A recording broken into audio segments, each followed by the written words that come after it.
আসসালামু আলাইকুম বন্ধুরা, স্পোর্টস চ্যানেল ময়দানে আপনাদের স্বাগত।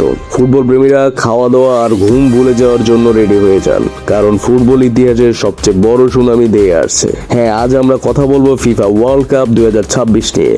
এখনই জেনে নিন এবারের বিশ্বকাপ সবচেয়ে ইন্টারেস্টিং আর অদ্ভুত কিছু তথ্য। বিশ্বকাপের উত্তেজনায় বুঁদ হওয়ার জন্য ক্যালেন্ডারের পাতায় দাগ দিয়ে রাখুন এখনই। এই ফুটবল মহাযজ্ঞের পর্দা উঠছে 11 জুন 2026 তারিখে। উদ্বোধনী ম্যাচটি অনুষ্ঠিত হবে মেক্সিকোর ঐতিহাসিক এস্তাদিও অ্যাজটেকা স্টেডিয়ামে, যে মাঠটি পেলে ম্যারাডোনার মতন কিংবদন্তিদের বিশ্বজয়ের সাক্ষী।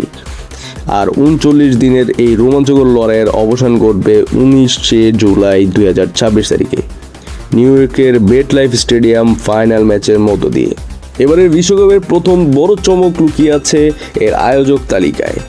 ফুটবল ইতিহাসে এই প্রথম একটি বা দুটি নয়, বরং উত্তর আমেরিকার তিনটি দেশ মিলে আয়োজন করেছে এই মেগা ইভেন্ট।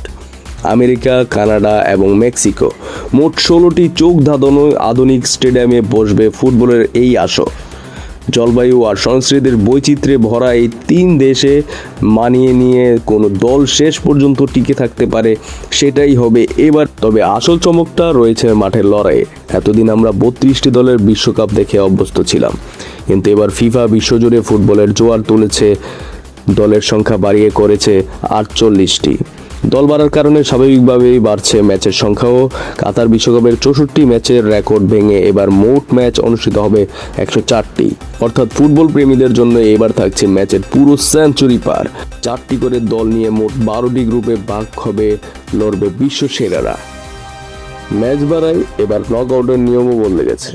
আগের সরাসরি রাউন্ড অফ 16 হতো, এবার হবে রাউন্ড অফ 32। অর্থাৎ গ্রুপের টপ 2 দল তো যাবেই, সাথে 12টি গ্রুপের মধ্যে থেকে সেরা 8টি 3 নম্বর দলও নকআউটের টিকিট পেয়ে যাবে। গ্রুপ পূর্বে একটু হোঁচট খেলেও কাপ জেতার আশা শেষ হয়ে যাচ্ছে না। তাহলে বুঝতেই পারছেন, খেলা এবার যেমন জমবে, ট্রোল আর মিমও কিন্তু দেদারসে হবে। কাপ কি মেসি রোনালদো কেউ নেবে, নাকি এমবাপ্পে ভিনিসিয়াসরা বাজিমাত করবে? আপনাদের কি মনে হয় কমেন্টে জানান। আর সব আপডেট সবার আগে পেতে চোখ রাখুন ময়দানে। দেখা হচ্ছে পরের ভিডিওতে। আল্লাহ হাফেজ।